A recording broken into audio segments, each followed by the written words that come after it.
What Satoshi gave us was a money, but the money is energy, and the energy is matter, and the matter creates substance, and the substance creates friction. You've got continual attacks in cyberspace from what we'll call demons. If you want to build something of beauty in cyberspace, you have to introduce matter and energy. You have to introduce truth and consequence. You have to introduce the idea of time. And we never had a way to do that before. And Bitcoin is the first chance, is the way for us to create something. I think Bitcoin represents the most profound application of the creation of digital energy and the channeling of digital energy. And it's a paradigm shift. Satoshi finds a way to put money in cyberspace. Bitcoin is money. Everything else is credit. What if I actually could create 21 million gold coins, dematerialize them, move them at the speed of light, and then make it impossible for anybody to make any more of the gold coins? And what if I could move them on a computer? And I thought, well, that sounds like magic gold. But if God came down from heaven and said, look, I'm going to run the monetary system. I'm going to create 21 million holy coins.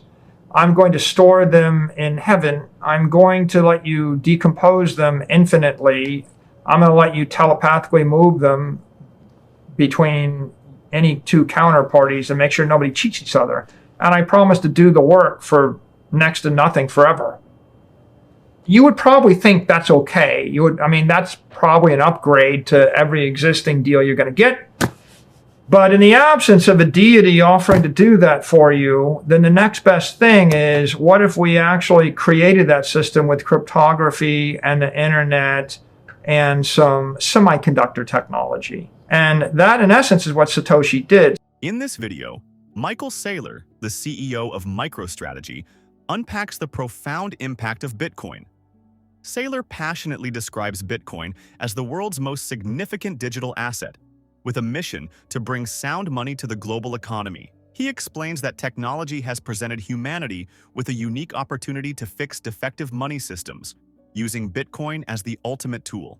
Saylor draws a compelling analogy between Bitcoin and gold, highlighting the ease of moving Bitcoin compared to the cumbersome nature of transporting gold. He emphasizes that Bitcoin is the perfect blend of time, energy, and digital technology, ensuring a predictable and steady release of new Bitcoins over time. The energy-intensive mining process not only secures the network but also converts energy into digital value, reinforcing Bitcoin's scarcity and long-term worth. As a purely digital asset, Bitcoin operates without intermediaries, relying on cryptography and peer-to-peer networking. Saylor likens Bitcoin's revolutionary nature to that of the internet, positioning it as the next big leap in technology. Its digital nature allows for instant, borderless transactions, challenging traditional financial systems and making it accessible to anyone with an internet connection. He drives the point home by comparing the ease of moving $10 million in Bitcoin versus $10 million in gold, showcasing Bitcoin's superiority in the modern financial landscape. In essence, Saylor sees Bitcoin as a revolutionary financial system that redefines money and value, integrating time, energy, and digital technology in a way that was previously unimaginable. As we share more insights from this interview, please remember to like the video and subscribe to the channel. Don't forget to turn on post notifications to stay updated with our latest content. Share your thoughts and observations in the comment section below. Thank you and enjoy the video. Satoshi created a crypto network, which is like perfect pharmaceutical grade gold. Satoshi called it a peer-to-peer electronic cash system. But what that meant was, I'm going to create 21 million crypto coins, make them subdividable by 100 million Satoshis, so 2.1 quadrillion Satoshis. I'm going to enforce the protocol with semiconductor technology called SHA-256 hashing. I'm going to let you do that hashing using a semiconductor chip. And then I'm going to distribute that Bitcoin system on a node and give it to anybody on Earth and make it open and free. And so that system became a form of crypto gold. JP Morgan said he said gold is money, everything else is credit. What he meant was, if I hand a bar of gold to you that's worth $1 million, you have $1 million of gold. But if I hand you a check that has $1 million written on it, you have an IOU. And if you go to the bank to cash the check, there may not be any money in the bank. You may not get your $1 million. But if you have the gold, you have the gold. The gold is the bearer instrument. It is the object. The check is monetary information. The gold is monetary energy. One of them is conservative. I gave you the gold bar. I don't have the gold bar. The check I wrote to you for $1 million, and you walked out of the room, so I wrote him $1 million check. And then I wrote him $1 million check. And then I wrote another $1 million check. And now I'm a banker. I wrote $10 million of checks. I only have $1 million. I asked for 5% interest in each one. I maybe make myself $500,000 a year in interest off of money that doesn't exist. And I maintain, that's called fractional reserve banking. And I maintain, that illusion as long as I can. And when the illusion finally comes crashing to earth, right, all of my creditors are bankrupted. Satoshi finds a way to put money in cyberspace. Bitcoin is money. Everything else is credit. Everything you ever process is a digital payment on a computer. When you use Apple Pay or Google Pay, or when you used your bank account, you weren't moving money, you were moving credit. And the problem with credit is an IOU. An IOU to who? It's actually an IOU to a stack of counterparties. Basically, for you to cash that check, you need to get the local bank, the correspondent bank, the central bank of the country you're in, the central bank of the other country, the correspondent bank in the other country, and the issuing bank, and they all have to concur. And then the person that actually transferred, they have to not decay or reject the transaction. So sometimes there's 7 intermediaries that might actually represent a credit risk, or might actually be a credit default to you. And any one of them can default on their obligation. Now, how long does it take for that to settle? Might take 45 days.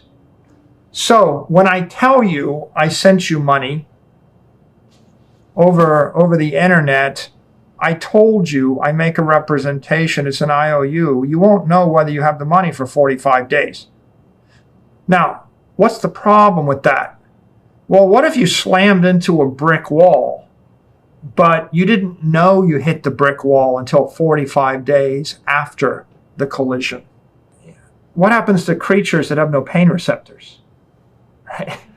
You get squeezed out of the gene pool, generally, because there's no feedback. So the problem with the world today is cyberspace is corrupted by its non-conservativeness. What Satoshi gave us was a money, but the money is energy, and the energy is matter, and the matter creates substance, and the substance creates friction. And friction isn't a bad thing. Friction is air resistance, but friction is how you walk across the floor here. If I take the friction away from the floor, you'll fall and hurt yourself. You need the friction. Now, what's a practical example of this? Well, most of the signals, a lot of the signals in cyberspace right now are toxic or misleading, criminal, not even real. So you've got continual attacks in cyberspace from what we'll call demons, right? Make them all hate each other and just crank up the gain, right? And just step out of the way and let them all kill each other. You could have a situation where 99.99% of the population loves each other, and I just introduce a machine, right? And the machine goes and just sounds dissent. So how do you avoid that, right? And that takes us back to Satoshi. If you want to build something of beauty in cyberspace, you have to introduce matter and energy. You have to introduce truth and consequence. You have to introduce the idea of time. And we never had a way to do that before. And Bitcoin is the first chance, is the way for us to create something. Tesla, who is truly a great figure, he said, if you want to understand the universe, think in terms of energy, frequency, and vibration. And so now the question is, how are you going to put energy into cyberspace, right? How are you going to vibrate it at a certain frequency? And our world before Satoshi is built on no energy. It's built on credit. It's built on shadows, on ghosts, on disembodied spirits. It's not built on real things, real matter, real energy. The things in cyberspace are dead. They're dead, shadowy representations of something that was real, is real. There's a real thing in the real world, but the thing in cyberspace is a dead thing. It's a reflection of the real thing.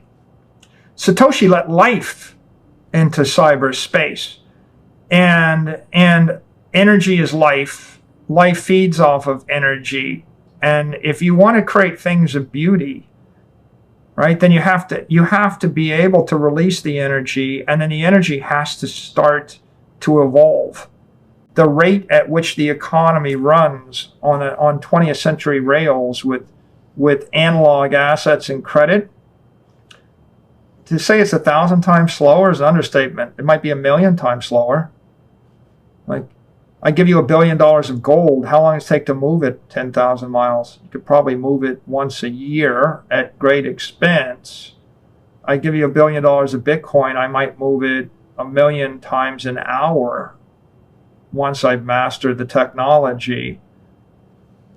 So, how do you advance the civilization? You channel energy. What's it mean to channel energy? Frequency and vibration. How do we know it's good? The phrase in English is, it's music to our ears. That's a wrap for today's video, where we dive into Michael Saylor's expert take on Bitcoin's game-changing potential. Saylor sheds light on how Bitcoin is revolutionizing time, energy, and global finance, urging investors to seize the opportunity of Satoshi's groundbreaking gift to the world. What are your thoughts on Saylor's insights? Drop your comments and observations below. If you found value in this video, don't forget to like, subscribe, and share it with others. Thanks for watching.